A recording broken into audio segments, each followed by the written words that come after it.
Welcome back, guys. Today we're going to do a look over of what I've done for the past couple of weeks on the Dakota RT with the Hemi and the TR6060.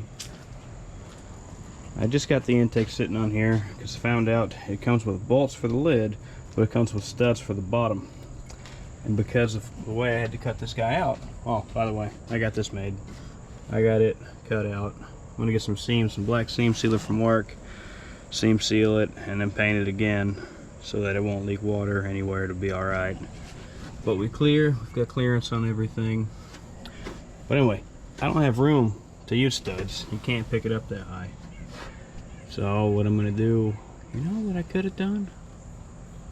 Damn, I might still do that. Where those two bolts are, I could pop two holes in the top of that guy and have some little plastic push-in plugs, and then you could take the lid off if you needed to, but there's no real reason to take the lid off without taking the whole manifold, so won't worry about that for now.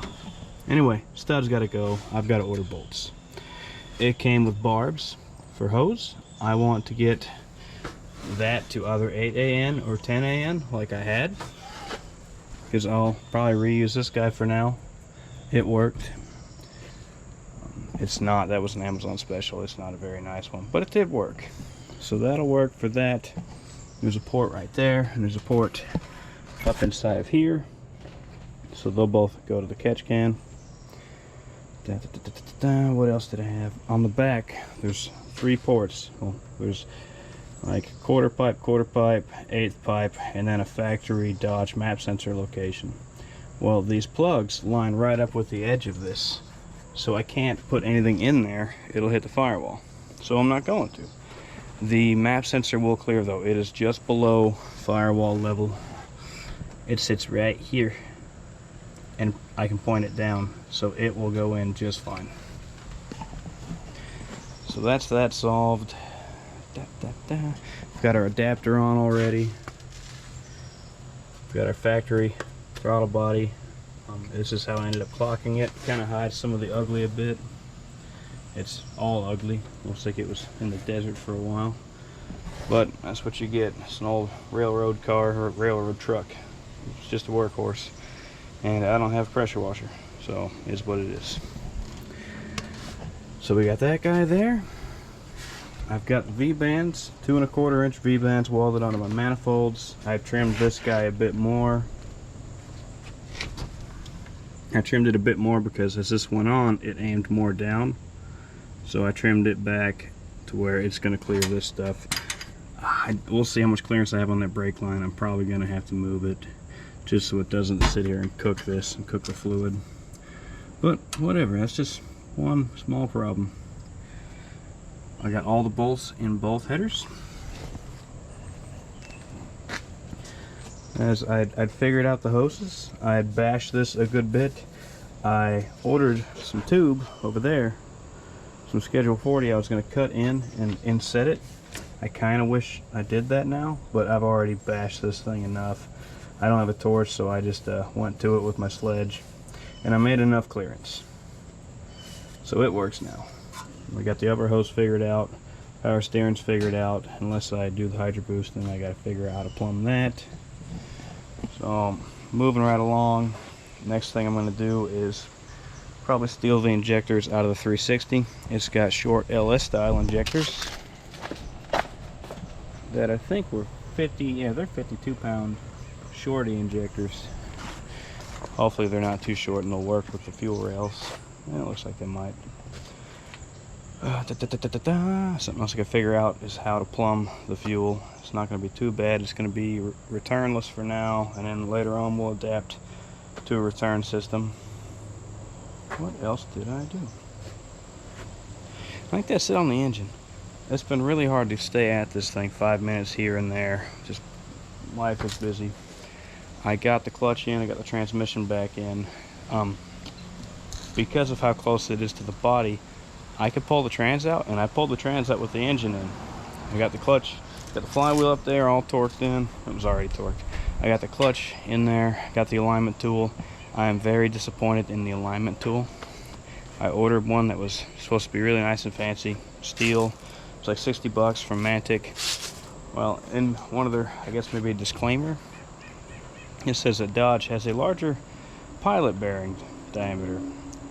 Well, I bought it for a Dodge TR6060 labeled that way, but a LS is 1 1/8" 26 spline. Well, the Dodge is the same spline.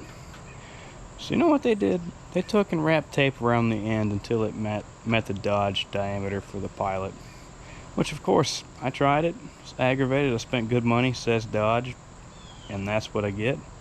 But didn't frickin' work. The twin disc, one, it's not deep enough. The LS is a single disc. Maybe the LS3s are not single, but to my knowledge, they're single disc. So it's depth-wise is set for a single disc. So even once I got it in there, it barely poked into the pilot because the threads, the splines aren't long enough. So that really sucked. But the tape didn't work. Pissed me off. So I used the lathe and cut a piece and made it better. Still not perfect.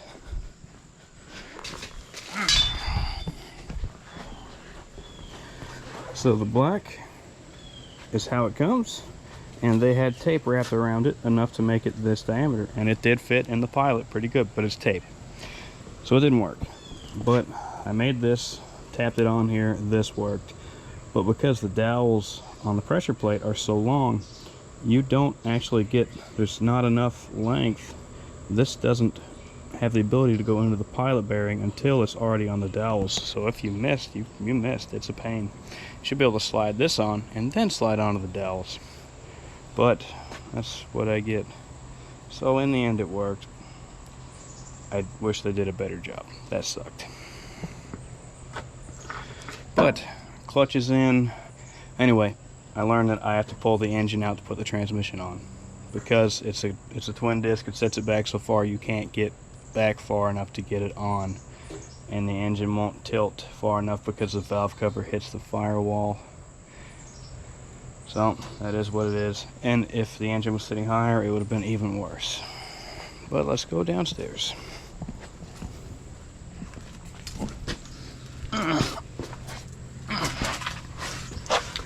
I got the reverse solenoid delete, just a Welsh plug, simple. This one fit pretty decent. Well, the second gear lockout solenoid, this guy here, this was crap. The shoulder on the bolt was so damn big, it hit the case before the O-ring ever touched the taper. And it's tapered all the way in. So I had to take it back out.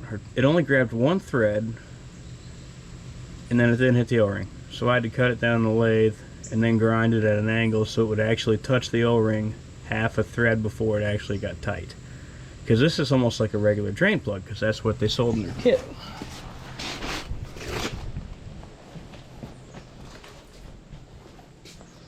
Where did you go?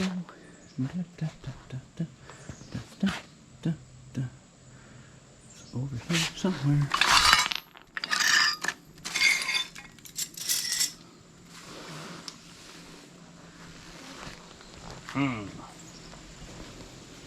There it is. So you see that's not just the drain plug. O-ring, big space, threads. So that thing was only this tall. So it only grabbed a couple threads. So that's twice I spent good money for garbage.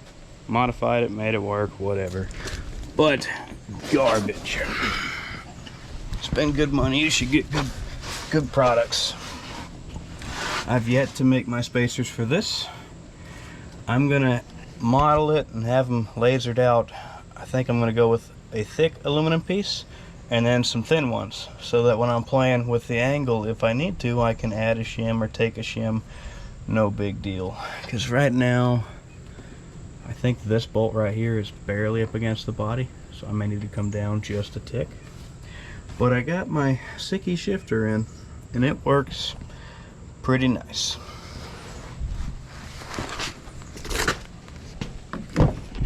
Got one bolt holding the seat in. Got the shifter together.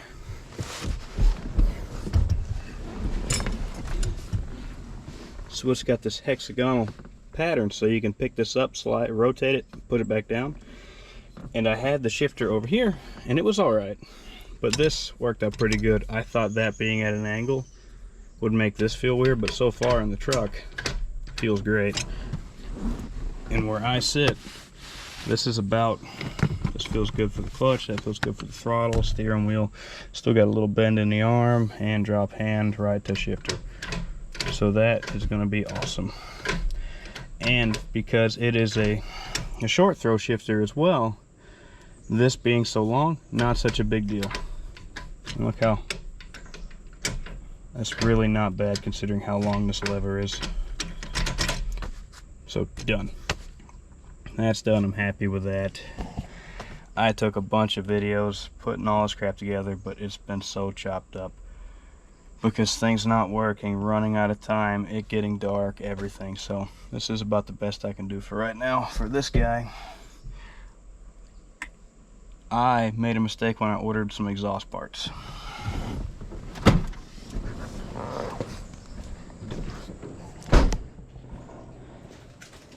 I measured this guy at 3.5.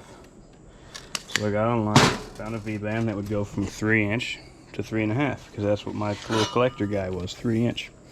Well, they did their job right. I didn't do mine right. I didn't read the fine print. This is for a 3.5 pipe, not 3.5 OD flange, so it is way too damn big. Way too big. So I did some digging. It looks like it's really close to 2 3/4 V-band, which not a lot of people make, but On3 sells their own T4 V-band, T4 V-band style clamp and everything. So it's kind of proprietary. Maybe it matches somebody else's, but I got it on the way. I got the 3.625 outer diameter flange V-band for the outlet on the way. So that's next. Hopefully not too bad.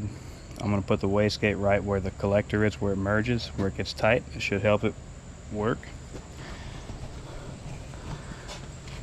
And then we'll get turbo mounted.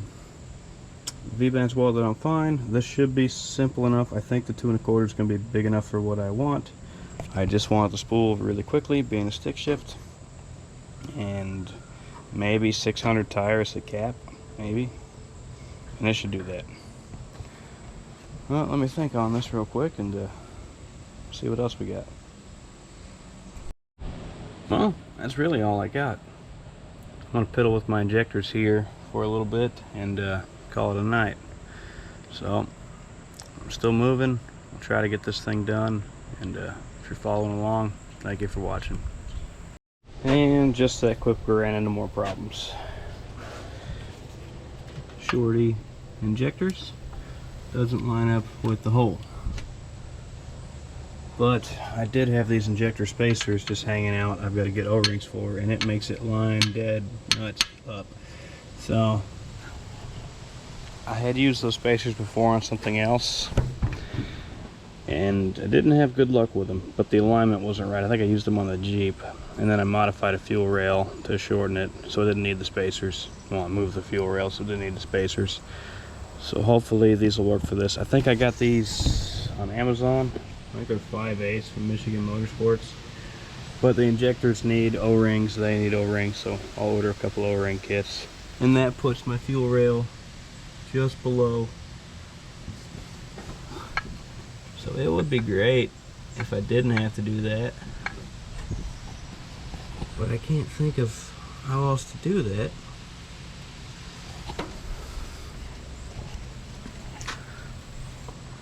Well, I guess I can think of one thing, but it's not quite short enough. You could almost run something on top of it to trap it in,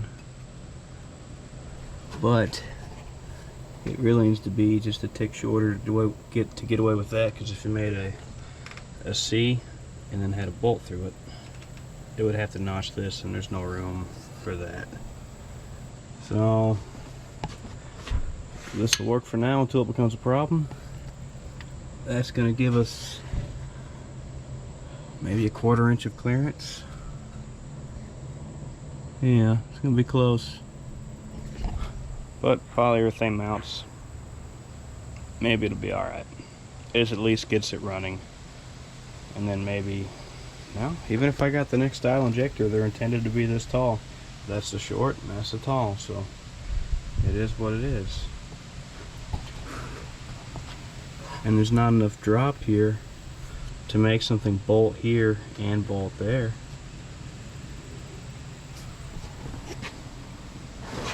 I think we're just going to have to call it good enough with the spacers. Alright, anyway, thank you for watching.